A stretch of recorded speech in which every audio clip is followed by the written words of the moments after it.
Thank you very much, Chair. Taoiseach, thank you for a very comprehensive report here. And I found it really down to earth and covered a lot of areas that it's time we had covered in the open.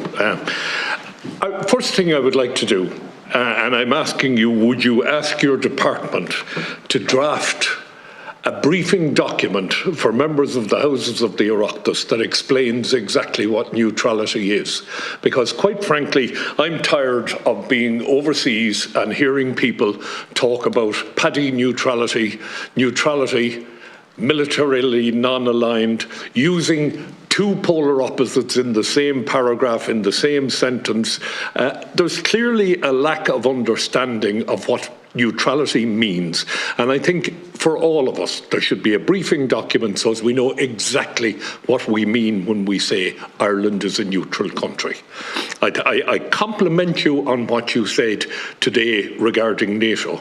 And listening to my colleagues here, we cannot survive on our own anymore. The world we live in is a changed world, and we have to have alliances of a friendly type with those who are of similar thinking to ourselves.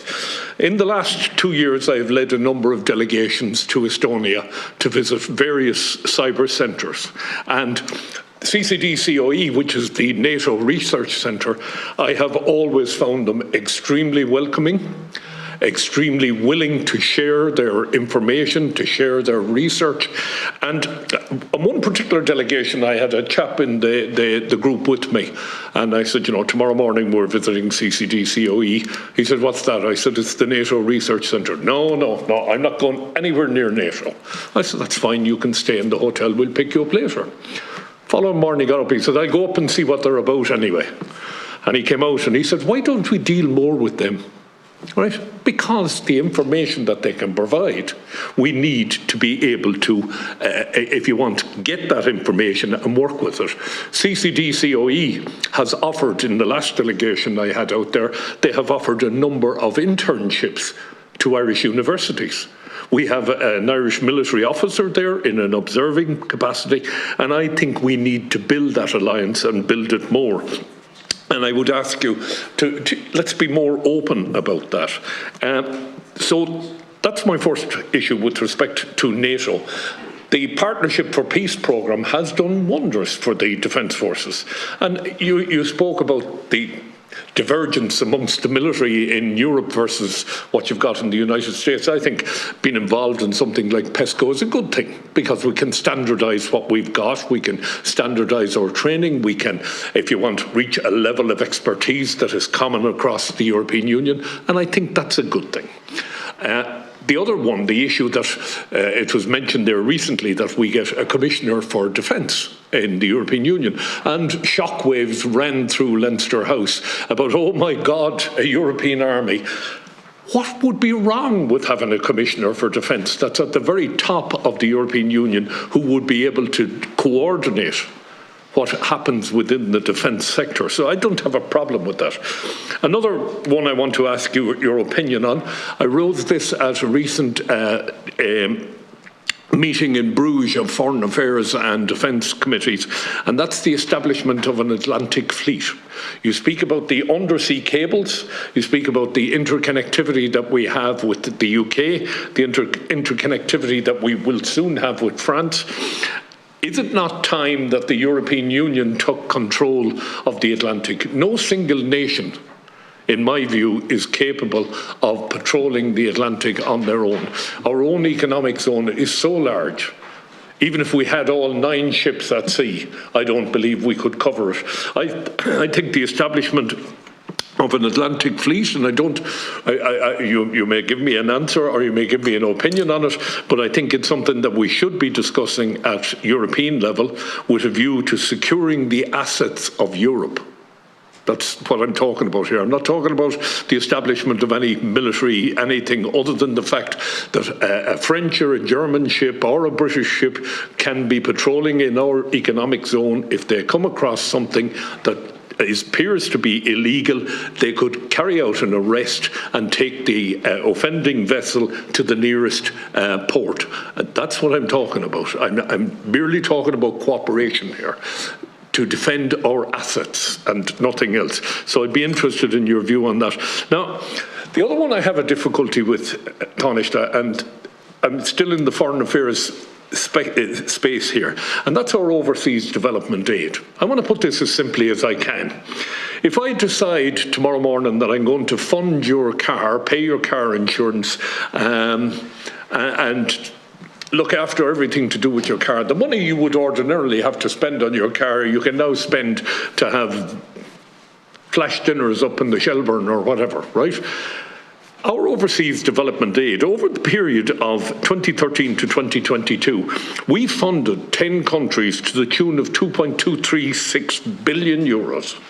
And when I look at the military establishment of those countries and the aircraft they have, fighter aircraft, the tanks they have in their hundreds, the size of their military, clearly, if we're funding their education system or their health system or their welfare system with overseas development aid, they are able to divert funds into things that we should actually be diverting funds into. And I'm not saying what we're doing is wrong here.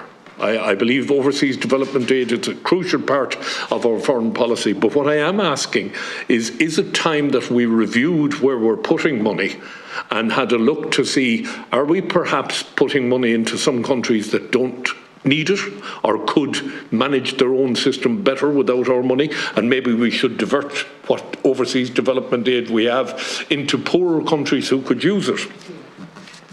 That really is where I am. If you can deal with those on foreign affairs. I've got some defence questions as well. Do you want me to hold those and let you deal with foreign affairs? Your first three were defence. I thought your first three were defence. Well, they border on defence, but I think they fit more into the... What we can do, Senator Craughwell, is we'll deal with those first, and then I can come to Deputy Staunton, Senator, and then come back to you. Okay, that's fine. Yep, I'll accept that. Thank you. Taoiseach.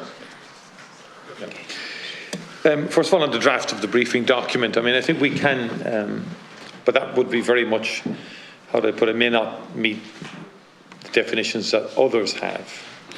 I mean, it has always since World War II been an avoidance of participation in a military alliance or joining a military alliance. And in the context of one of the referendums, we inserted we would not be part of into the Constitution, that we would not be part of an EU defence pact without a further referendum. So, I mean, that's in essence, no, I mean, and aligned with that or complementing that is an independent foreign policy position within the framework of the European Union, with a strong focus on the UN Charter, international humanitarian law, international development aid, climate security, women, peace and conflict. And so we have fairly distinct positions. And when I was referencing, I might have gone on too long for Deputy Carty in respect of what we're doing in the Middle East. I was endeavouring to make the point that it takes a while to, and quite a persistent and consistent focus and approach to build up credibility. So that when Ireland files an intervention in the International Criminal Court on robust legal grounds and does it in a very sort of analytical and informed way, people take notice.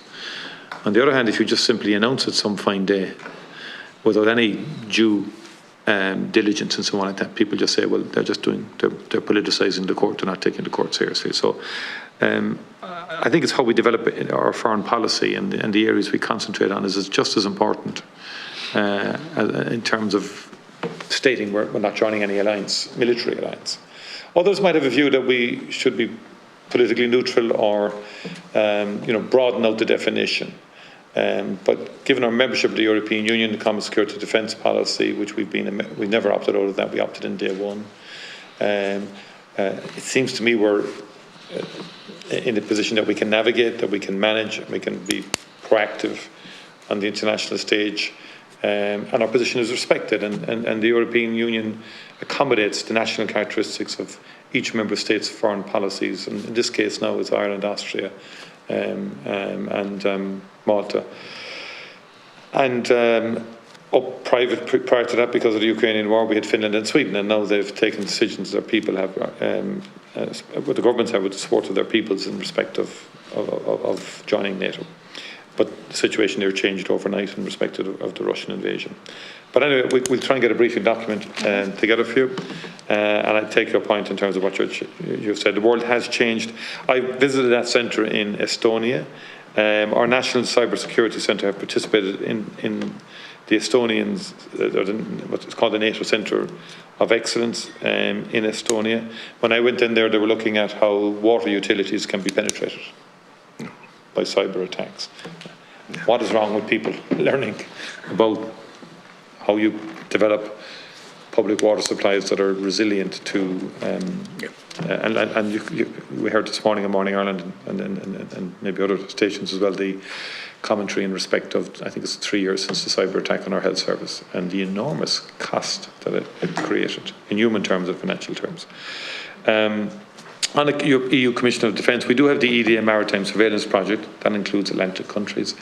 But there is a lot of proactivity between the Member States and the UK in respect of activity in international waters or suspicious activity with certain ships and so on like that. And there's a lot of exchange of information. And then when it comes to dealing with drug traffickers and so on like that, there's a lot of coordination on an intelligence level. And our new C-295s now give us tremendous capacities in terms of from the air, giving us maritime surveillance, or in terms of surveying the our exclusive economic zone. We can do it much more quickly now, much more effectively with the technology on board those planes. I mean, I think they're a couple $100 million each. 200 million a plane, so that's substantial investment. They both arrived, and that's giving us far greater capacity. But you're correct in that it is collaboration and cooperation that we all share. What have you seen over there? Have you seen what's going on over there? And that goes on every day between the different militaries and intelligence teams across all militaries. In terms of overseas development aid,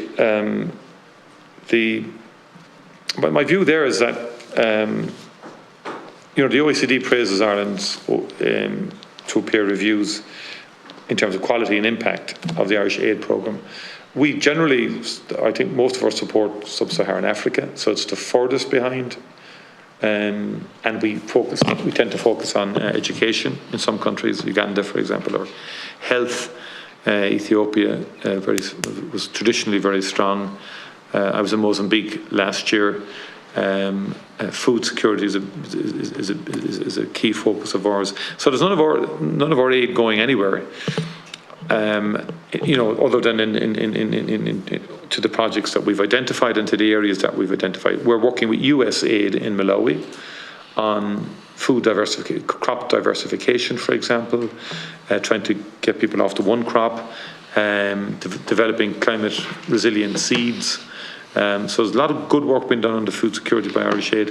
When I was in Mozambique, for example, a simple thing like a solar-powered pump, or well, sorry. Do you mind if I just interrupt you on Mozambique? Just to say, just hear me for a second on. Okay. That was in the middle of the bush, if you like, and that gave water on tap to 3,000 villagers, and not on tap in their individual huts, but in the square that serviced 3,000 people. And the consequence of that then was that the girls didn't have to lose time in school, because the girls traditionally go and collect the water. And now they could go to school, the water's on the doorstep, so to speak. And now that's an Irish foreign aid direct provision and idea as well. So there's a lot of innovation going on in our But if you look at Mozambique, she has 60 battle tanks, she has 417 personnel carriers, she has 24 military aircraft, and she has 30 ships at sea. Yeah, vast country. But what's happened in Mozambique? So maybe cut back on the number of aircraft they have and educate their own. Yeah, but the wars, look, I'm not into militarisation of these That's countries. my point. But there's been a civil war there. I understand that. Ireland played its role on the Peace Secretariat. We had 2 to 3 diplomats working on the Peace Secretariat. We had a member of our Defence Forces who oversaw the decommissioning of weaponry in Mozambique. Probably one of the secrets, the secret of good Irish diplomacy and work in trying to bring peace to other parts of the world. And now we have real problems in Cabo Delgado, where you have violence from Islamic State affiliated insurgents, and that's got worse in the first half of this year. And again, why? Because of course resources, natural resources, have been discovered in that province. And what follows the discovery of natural resources? People's attempts to create conflict and so on like that.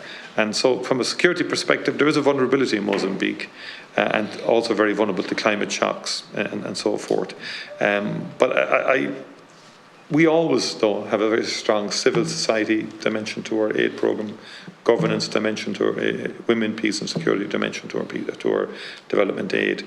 And if we pulled it back in any of those countries, I mean, I think we're doing the right thing for the right reasons to try and enable human potential to develop.